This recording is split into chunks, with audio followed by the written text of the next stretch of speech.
और चलिए सीधे रुख करेंगे जम्मू का। हमारे साथ मौजूद है हमारे साथी समीर भट्ट। समीर, आपसे ये जानना चाहेंगे, अभी की ताज़ा तस्वीर आप हमारे नाज़रीन तक रखिए और ये भी आपसे जानना चाहेंगे, जिस तरह से लगातार हम बात करते रहे हैं पहले भी कि इस बार के जो इंतखाबात हुए, तमाम तर खदशात, तमाम तर जो तनकीदों के बावजूद कल जिस तरह से रिजल्ट निकल कर सामने आया, बेहद बड़ी कामयाबी इंतजामिया के लिए, वहां की इंतजामिया के लिए और सबसे अहम इलेक्शन कमीशन के लिए। देखिए हिना, तस्वीर सामने है। बीजेपी ने जम्मू में अच्छा किया और जो नॉन बीजेपी पार्टीज हैं, खासकर नेशनल कॉन्फ्रेंस, पीडीपी और बाकी अलायंस उसकी जो है और अपनी पार्टी, उन्होंने भी अच्छा डंका बजाया है कश्मीर वैली में। जाहिर तौर पर जो एक्सपेक्ट हो रहा था कि ऐसा ही होगा, कमोबेश जो पेशेंगोई हो रही थी उसी हिसाब से ये चीज चल रही है। जम्मू डिस्ट्रिक्ट की बात करूं तो जम्मू में 11 सीटें बीजेपी ने जीती, लेकिन बीजेपी को बड़ा नुकसान हुआ है यहाँ पे, जो बहुत उसको एक बहुत प्रॉब्लम करेगा। वो है श्यामलाल चौधरी, एक बहुत बड़े नेता थे, फॉर्मर मिनिस्टर थे, वो हार गए अपने एक इंडिपेंडेंट कैंडिडेट से। उनके एक और मंत्री थे जो फॉर्मर मिनिस्टर रहे हैं, शक्ति परिहार, वो वहां डोडा कॉन्स्टिट्यूंसी, डोडा एरिया से हार गए। तो मिनिस्टर्स का, जो फॉर्मर मिनिस्टर्स का हारना बीजेपी के लिए, रविंदर रैना जो कि प्रेसिडेंट हैं पार्टी के, JKUT के, उनके अपने होम टाउन में नौशेरा राजौरी में वो एक सीट अपनी होम टाउन में हार गए हैं।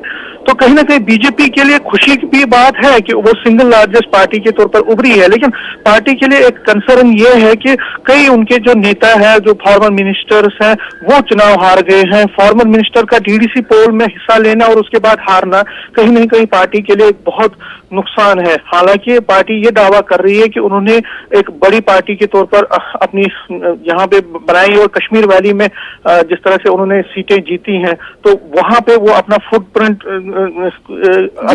जमाने में कामयाब हुई है, जो कि आगे की सियासत में वहां पे उसके लिए मददगार साबित होगी। हाँ, पार्टी के लिए ये खुशी की बात है कि कश्मीर वैली में बहुत ज्यादा जो उनको एक्सपेक्टेशंस थी कि 10 से 15 सीटें लेंगी, वो नहीं हुआ, लेकिन 3 से 4 सीटें जीतना भी, ये भी उनके लिए एक बड़ी बात है।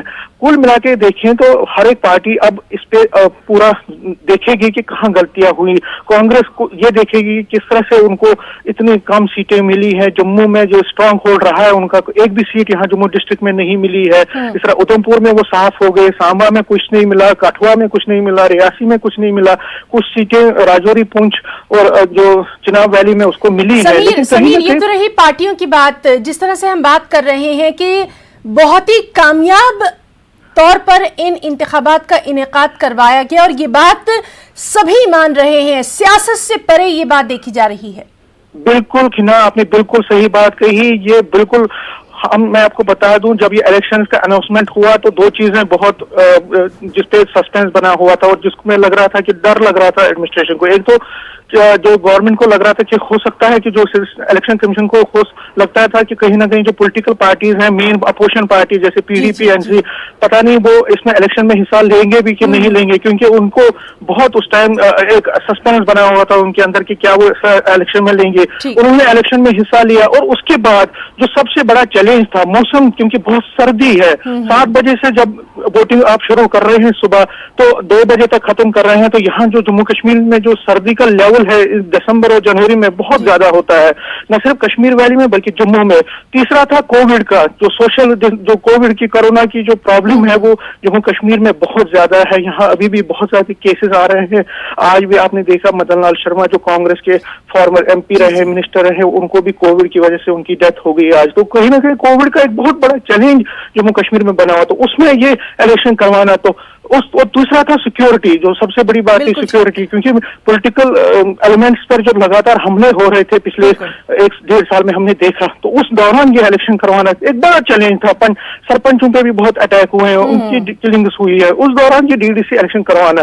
लेकिन आज हम ये कह सकते हैं कि इलेक्शन कमीशन हो, एडमिनिस्ट्रेशन हो, सिक्योरिटी फोर्सेस हो, जो अमला है जिसमें लगा था, उन सभी को मुबारकबाद कि वो मुस्तैद है, क्योंकि उन्होंने बहुत काम किया, बहुत हार्ड वर्क किया, और जिस तरह से, जिस खुश असलूबी से ये चीज अंजाम हुई है, जिस तरह से इलेक्शन प्रोसेस कंप्लीट हुआ, कहीं ना कहीं एडमिनिस्ट्रेशन है, state government, JNK UT government या सेंट्रल गवर्नमेंट, वो एक सांस, उनके लिए एक राहत की सांस है, इनके लिए राहत की खबर है। मरहला जो है, बड़ा मरहला हल कर लिया गया। अब आगे उम्मीदवार अपनी क्या कारकर्दगी दिखाते हैं, किस तरह से अवामी मसाइल को हल कर पाते हैं, उससे भी लगातार हम अपने तमाम नाज़रीन को रूबरू करवाते रहेंगे। समीर, बहुत बहुत शुक्रिया अदा करना चाहेंगे आपके तमाम तर तफसीली जानकारी के लिए, तज्ज़िये